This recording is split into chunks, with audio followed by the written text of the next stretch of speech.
YouTube? It's your girl Aisha, aka Geek XX Chic, and I am back with another reaction to The Gifted. Yes, we are now on season 1, episode 3, which I again have not looked up the title of. Something is wrong with me. I'm so sorry. Let's recap what happened in the last episode really briefly. We actually left with Reed being interviewed by a character who I believe his name was Jace, and basically the whole episode we saw that Jace from Sentinel was trying to convince Reed to give up all the information he had on the Mutant Underground and of course the location of his family, and so they could be brought in because that's Jace's whole job. And Reed, thankfully, you know, he managed to play along to figure out exactly how far in he was, and once he discovered, you know, where he was able to negotiate and be like, listen, I know that you need me more than I need you at this point, so you know, let me take the fall for everything that went down at the school, and you let my family go free, and in exchange, you know, like you get to be the hero. But then Jace turned around and was like, listen, no offense, but one human not gonna do it for me. You need to give me the underground. So Reed went ahead and gave it up, and you know, it made sense because Reed has no reason to really have any love or any connections or ties to the underground at this point. His family is the only like people that he knows about at this point and cares enough about to risk everything for. But I'm hoping that Reed is smart enough to know that there's no way the government's going to honor this deal that he made with Jace. I mean, it's just not going to happen because there's no benefit for them to just get a human and charge him with basically what equates to property damage and some minor injuries, right? So they're gonna want the twins, sorry. That's another thing that I didn't get to discuss in the last review, but digressing, they're gonna want his children because we saw that doctor at the end who's very interested in mutant siblings that both manifest powers. So we'll get into that later. So without further ado, let's get into this. Boop. I think it's the aurora borealis. It happens in the Arctic when solar energy hits the magnetosphere. Magnetosphere? They say it's the most beautiful thing on Earth.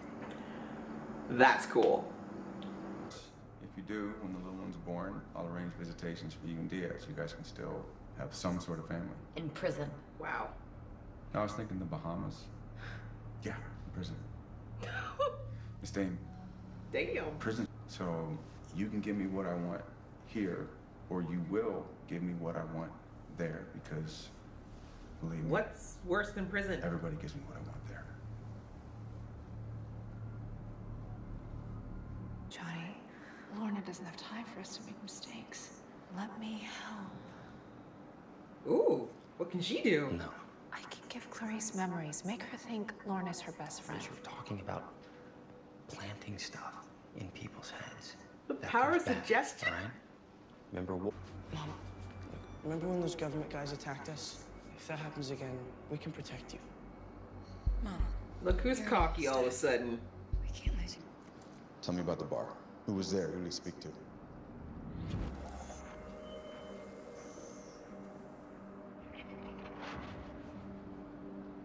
You seem to know the bartender. Okay. The Bartender's the target to make contact with the bartender. underground. Just relax. All right? Okay. Breathe. Picture that thing. Woosah. Picture it. And go to it. Picture it, Sicily, 1964. Look at that. The fear. You focus. Are you having a stroke? What kind of a leap is that?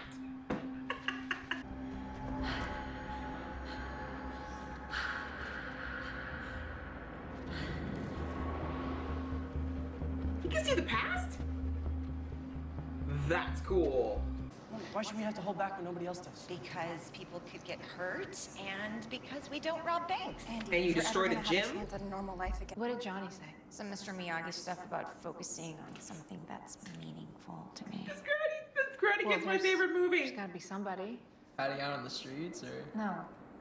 There's this group. They help mutants in trouble. Shh. Cool. Oh my the Underground God. Railroad. Scott, you know what? Why don't you guys go play some video games? Okay?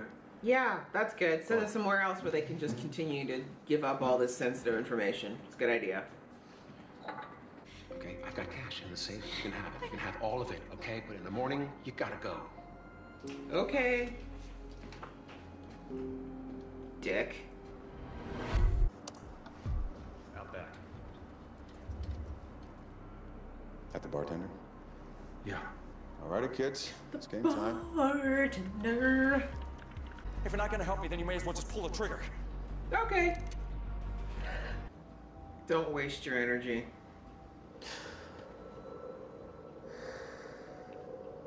Yeah, not all powers are evil. Who cares? I need to see what you can do. Come on, just do something with this. No. Please. No. Bad idea. Encourage him. Go back to Insta stalking Jack. Is she on social media right now? Seriously? What? What's wrong? It's nothing. Hey, what Structures is are it? problematic. Hey, Mommy said we're going to the safe place. You don't have to be scared anymore. No! That's right, honey. In the This fields. part is over. Look at you, Lee. Nice. No. That is awesome. He get projected. I like that. Bartender just went up a rank.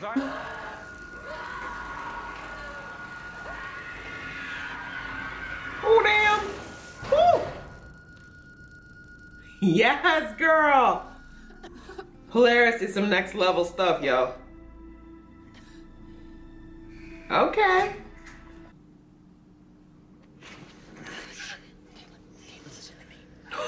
She had a knife. He's lying, man. Just go in. Brother man. Nothing? Sorry, Dan. No. Stop it, Brad. Go. All right, let's go. Come on. Like, it's Darwinism. Like, they just deserve. Some people are asking to get their asses beat. There's nothing you can do. You can if you have someone to care about. Well, talk about the literal mist. Okay. It's all right. You did something stupid for someone you love. Can't say I haven't done the same. But don't do it again, though. So awkward. Oh, girl. Jamie, you in trouble, girl. You in danger, girl. What did you do? Mm-hmm. Bet you it's the doctor. Turner. Hello, this is Dr. Roderick Campbell. Okay, well, that was good. That was very, very good. That was episode 3, which I discovered was called eXodus. Yes, with the big X. I really like the X themes. I think it's actually very smart, very, very thoughtful of these show creators to go ahead and put all these little nuances in there. I did like this episode as well. The pacing was definitely a little bit different, a little slower than the first 2 episodes, which is okay though. You don't necessarily want to have every episode where you have to stop and catch your breath. You want to be able to get a little bit of exposition, a little bit of backstory, and again, just your bearings around everything that's going on, particularly considering how much went down in the first 2 episodes. So I was okay with it being a little bit slower. We still had action, but I'm kind of glad, if it makes any sense, it wasn't a lot of crazy mutant action going on in this one. A little bit more just about the story, and again, just getting our minds as an audience into what's going on in the world. So let's jump in for a few things that I noticed. So I made notes this time because so many times I'm like, there's things I wanted to say and I completely forgot because I was in the moment. And so I got smarter and I got me some notes, going old school with the paper. And I apologize if my voice cuts in and out. I'm struggling with some really bad allergies right now, and it's causing all kinds of things going on in my parts and my places. So yeah, it just might sound a little grainy at times. Clarice, want to quickly talk about her. There's something off about Clarice, and I said this since the first episode, just in the fact that this girl who may make portals is terrified of going back to the very facility that she managed to break out of. Now, twice, not once, but twice, she's proven that she's actually capable of opening a portal to some place that she's either been or at least that she knows of in her mind. And, you know, it takes a lot out of her, of course, but we know now that she can transport people, a whole vehicle full of people, all that kind of stuff from one location to another that she simply just has to have seen at some point. My whole point is that I don't think that Clarice is being 100% with everybody. I think she might be a plant. I feel like perhaps Sentinel might have sent her in as someone, you know, kind of giving her the promise of, okay, we'll give you your freedom in exchange for you infiltrating the underground and getting us intel and potentially turning them over at some point. It just seems to me that you're with this group of people. They saved your life. They saved you from the cops. One of their owner is now in a prison, having God knows what done to her, which, you know, apparently Clarice is supposed to know all about. And, you know, most people I know in that position would be trying to do everything they could as much as possible to help out and to rectify that situation. But we didn't see that with Clarice, right? We really just kind of see her being like, I feel bad and it's awful and, you know, I wish I could help, but, you know, I can't go back. And it's just, I don't know. Something's off about her. Something doesn't quite add all the way up. And so I don't know. I just don't trust her. I'm thinking perhaps she was a plant, but obviously one that can potentially be turned, which I feel like is probably going to be the case, just being with the underground for an extended period of time. And they put a lot of scenes with her and John. So clearly there's something there. Although we learned in this episode that John actually has a history with Dreamer. I finally got her name. And it sounds like it's complicated, you know, Facebook status, it's complicated. But anyways, it'll make things interesting because I think Clarice already obviously was feeling John, and now thanks to what Dreamer did later in the episode, you know, it's gonna just get very messy very quickly. We'll talk about that in a minute. The next thing I wanted to talk about was we have two names that were dropped by John, Walker and Eve. Now, I feel like in shows like this, they don't just drop random information. Like I don't feel like there's gonna be throwaway lines. We'll see, but I mean, we've got Bryan Singer working on this and Stan Lee and all these people. I just don't feel like they're just gonna put up lines out there for the sake of having lines. So the fact that these two people were mentioned, I feel like we're gonna see them later on in the series. Dreamer's, it looks like it's the power of suggestion. So he said that Dreamer puts memories into people's heads. And my guess is that the bad side effect is that people struggle with what's real versus what isn't when it's all said and done, because I don't think she can reverse it from the sounds of things. We learned a little bit more about John in this episode. He was a former Marine. Very interesting. Definitely feeds into those leadership qualities that we see in him and that protective nature that we've seen as far as his character and the group of mutants so far. So I thought his powers that he had were just for tracking what was going on around him at the time. But we saw in this episode he could actually see the past. So just by looking at the footprints of the Struckers, he was able to see that, you know, he was able to track and see what had happened clearly hours before, which is wicked cool. Holy crap. Lorna's crazy powerful. She's crazy powerful. Like, she's still, like, through that collar, managed to open the door. Now, I know some people are probably wondering, like, what's the point of her doing that, considering the fact that she, you know, was too weak to even walk when it was all said and done.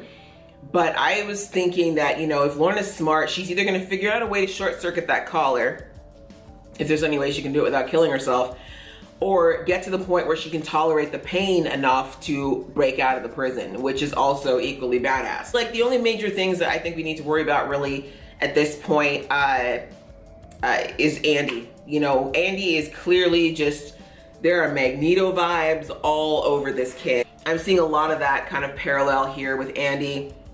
You know, we see that his sister is very much about trying to keep a low profile. She's very much trying to fit in with her old life again, and or have a prayer of doing that at some point. And Andy's just like, look, there's no point. We're always gonna be freaks now. Let's just let loose and hurt everybody, which is obviously way to the other end of the spectrum, way too far. I mean, accept what you are, but let's just pump the brakes on destroying everything. You've already done a lot of damage. But anyways, I have babbled on and on about this episode already. What did you guys think of this episode? Do you feel like it's still on the right track? Did you like the fact that we kind of changed up the gears and we had a little bit more story and exposition versus all the action? Or do you feel like they should just keep up with the first two episodes? You should be breathless and kind of wowed every single time. I love reading your comments, guys. Please go ahead and leave them below. And if you want to see more from this geeky face, please, please, please hit that subscribe button. And if you like this video, I'd appreciate it if you click like. And until next time, guys, please have a good one. See ya!